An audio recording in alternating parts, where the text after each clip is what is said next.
So today, we'll be hunting both Loggers Point and Timbergold trails on our quest for a giant non-typical mule deer buck. That'll also give us opportunities at things like whitetail, Rocky Mountain elk, wolves, and we'll see if we can add anything cool to the trophy lodge. Now, full disclosure, I'm a little bit behind schedule from making the surprise video yesterday based on EW's hint for potentially a new map in the Hunter called the Wild, and I'll use literally any excuse to get on to hunt multiple maps. I love getting to do this. I like, hunting more species in one singular video. So having to kind of record this in segments with the live stream coming up, we get to go to Loggers and Timbergold because of that. So basically, taking out this buck from a tree stand, there had been another buck with a good weight track, but I cannot figure out where he went. I'm kind of hoping maybe he was responding to that call. As for this guy, nothing special, maybe gonna crack 100 inches, spine one in the right lung, 108 for him, basically shot him from a tree stand way up there on those rocks. And yeah, I guess we'll sort of wander around a little bit, see if we can find that other one. He was up to 130 kilos, so I mean, certainly could be a decent one, but it's far from a guarantee is the thing. You don't want to waste too much time. Well, I'm gonna say that was worth it. 190 to 220 on this buck coming in. I'm almost tempted to use the 243. This is kind of an awkward spot. I think we're gonna do that, because I wanted to fast travel anyway, and I'd rather not end up tracking this guy too far. Hopefully we can get a hard shot, but at worst maybe single lung. That'll do. And frankly, to me that looks like a maybe 210 with a short tine. I'm thinking we're gonna be in the realm of 205, but if we're north of 200 on our second buck, that would not be a bad start. I'm gonna claim him from down here, maybe so we can get a better trophy shot. Hard and right lung from the 243 at 14 meters, not bad. Oh, he's 193 actually. Maybe I'm incorrect about that frame. He does have both short main beams. I do think that's like a 210 frame though. The short beams and obviously this short tine costume, not a bad buck. Unfortunately, didn't take us long at all after killing the first one. So I do want to go through the center of the map. There's not many mule deer there, but you never know what we might encounter. So let's do that. Oh, okay. There's a whitetail buck. And a something. I can hear footsteps. Oh, it's a coyote. I don't know if we can get a lung shot here, but I kind of don't want it to spook things, so it might be single lung. So our whitetail, kind of a big wide frame, but just a main frame 8. 105 to 130 and a really low weight estimate.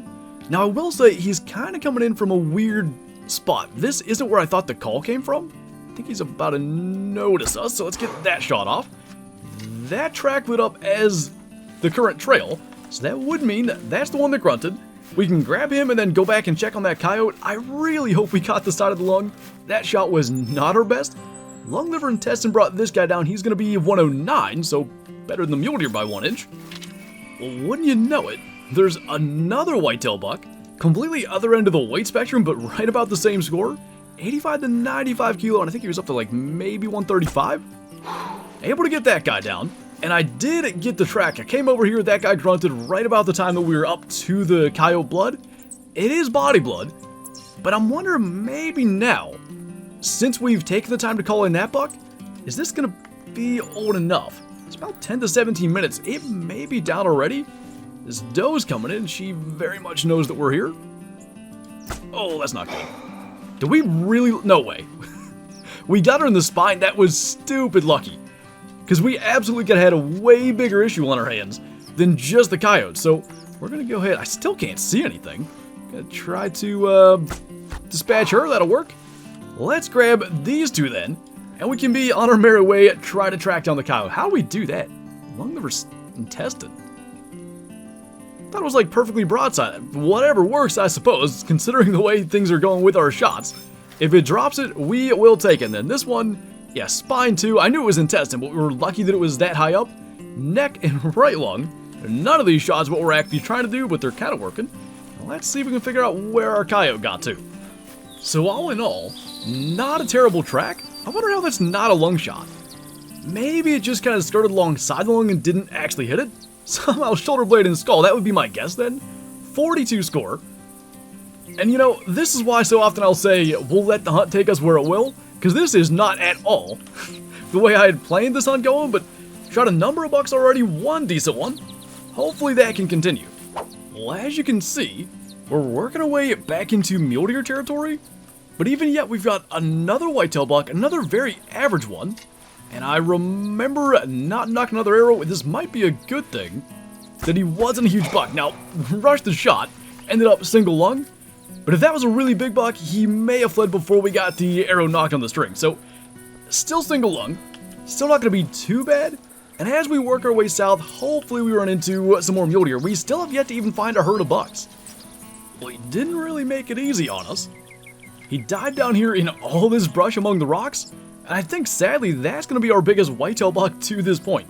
Right along at 14 meters, 122. Honestly, I can't remember if we had one bigger than that. Nothing huge by any stretch.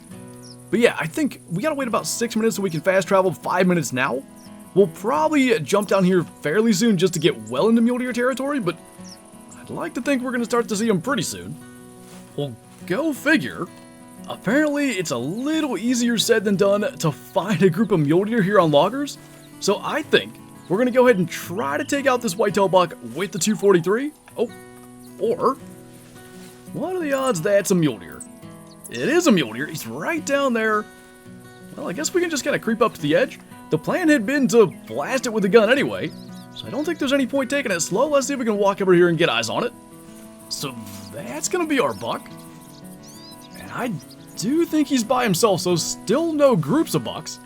And that angle's really not good, but the only way up and out of this little canyon is like way over there. So we're going to try to get some kind of shot in here. Oh, he's turning broadside there.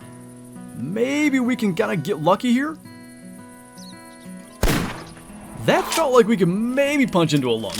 And maybe if he doesn't go down here, if we can get like a follow-up shot, might try it just for good measure. I do think that's going to bring him down. But it would be convenient if we don't have to track him. I don't think either of those hits, so looks like tracking him is going to be the end result here. And you know what? That didn't bring him down. Maybe it was the range? Typically a body shot with a 243, it does get the job done, but in this case, I guess not quite enough. Now I wish he was broadside or something, but I guess we'll try it here again. That's a little more like it. And right about 2 hours here on Loggers Point. No groups of mule deer bucks. One thing I can guarantee is, there will be some over on Timbergold. So one final buck here on Loggers that looks bizarre. Very normal rack, but just the way that it kind of grew there. Super inwards. Okay, so we hit the neck the first time and neck bone the second time. 133 score. And let's go and see if we can find mule deer in a little bit better numbers. So hopefully, with a bigger gun, we won't have that issue again.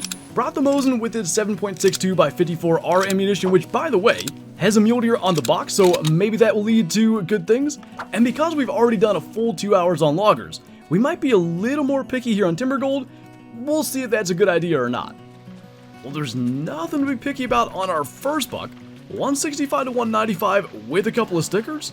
Probably going to stop and look at us there so we can drop him. I had an additional grunt over there across the river. And I'm kind of tempted to just scoot out here and grab him real quick. The grunt was up there in the trees. So maybe if we just kind of watch and make sure he hasn't snuck in here, we can grab this one and go back. There's a doe, and that's probably our buck there. That would be the type of thing we'd be a little more picky about. So let's grab this. Long liver stomach and test is a little bit better than our shooting on Loggers as well. 185 for him. And because we're here, we might as well try to get that buck too. Or actually, he's going to spook as we sneak back. So that didn't work quite as well as we had planned. There's another pretty average buck there. I think maybe we will sneak around that. Now we found a pretty bad spot here, but we have another big frame buck coming in already. And as mentioned over on Loggers Point, there was no doubting we would find a herd of mule deer bucks here on Timbergold. Now one walked by already. That's kind of why we're in a terrible spot. I was trying to get out of the way. Sort of just ended up on this rock overlooking the road, and frankly, there's probably two more. Boy, I hope this doesn't hit that sign. Alright, thought maybe there was a chance one took off there that didn't look like anything special. So probably one buck that we didn't end up seeing. And I guess we'll go through and check tracks. This was another really heavy buck though, 125 to 140 kilo. Probably just a 180, but good to see a couple of decent ones. And again, that herd of bucks that we've been looking for the entire time. 181 for him. And we haven't even gotten that far, about 2,200 meters. We're just getting up to the Y in the river. hopefully this keeps up. Now it may be about time to crack out the Mosin. That's still not a great buck, but our best buck is at the back of the group. Now I kind of think we can get away with this one, and I'm just hoping there's gonna be 5, and maybe unlike before we can actually see all 5. If you get 3 in one spot, I don't think there's a good enough coincidence where 3 solo bucks all come in from the same place. There should be a group of 5 coming our way, and I think we've bought ourselves enough time to at least find out. And you know, that said, I don't see any more bucks, so I guess maybe a group of 3? And here's what we're gonna do. Since we're gonna fire the gun anyway, we're gonna shoot the back one first. That gives us a little more time to get a shot at this one. Did we clip him or not? I'm not really sure. It was really close. Couldn't tell. That reticle is not the lowest profile. So this one, no problem. Got that with the bow, double lung, liver, intestine, and shoulder blade. Hitting twice as many organs as we were earlier. This one, obviously, dropped from the Mosin. And the only question is, did we get any contact on the other one? I kind of don't think we did. I didn't see him, like, kind of running almost hunched. But you never know, maybe do we just get a glancing hit. Right about here's where we shot, and I don't see any blood. And I'm gonna say he ended up getting away, so not really a big deal. And I think we did shoot, yeah, the 134 was that bigger buck that was at the back. So ultimately did what we wanted +1. Just would have been nice to get both of the bonus bucks. And I think, once again, we're gonna end up in a situation where we want to use the Mosin. I don't see that back buck not spooking, and we never get to fire this thing anyway, so might as well make the most of it. And we'll again try to get the second buck. Boy, we must have been shaving hair off of both deer. I think we might have shot just over that one, I'm not sure. But once again, it got the better buck. And one of the interesting things about trying to be more selective about what we shoot is when you've got herds of animals. When there's something decent at the back, you kind of get into a weird situation where even if you want to just let everything get away, the close ones are probably so close, they're going to end up spooking. Now, I think in that case, that actually was 2 solo bucks that came in side by side. No reason to think there was anything else based on the calls and the lack of tracks I'm seeing. We are pretty well reaching the point that we've covered Timbergold trails really thoroughly, almost at 10 kilometers traveled, and we are no closer to killing a monster non-typical mule deer buck. And what's so interesting, I talk about tree stand editing all the time. The very video that you're watching right now, in all likelihood, I'm sitting in a stand, eventually this tree stand, as I edit it. And what I find so fascinating, compared to walking around the map, IDing every call, every track, nice score by the way, we're consistently killing better stuff from the tree stands. I'll put a couple of trophy shots and the scores on screen just so you can kind of get an idea. But that's why we kind of do both. We go on these hunts, whether or not we ultimately get a trophy, it's just putting those hours in, much like the tree stand editing. Just thus far, it's sitting still and calling in and shooting dozens of animals per hunt that's working better than this. So it's looking like, even though he's staring us down, a 320 to 370 bull elk is probably going to be the last kill of this hunt. We are approaching 16 kilometers travel. In fact, by the time we claim this guy, I think we'll be there.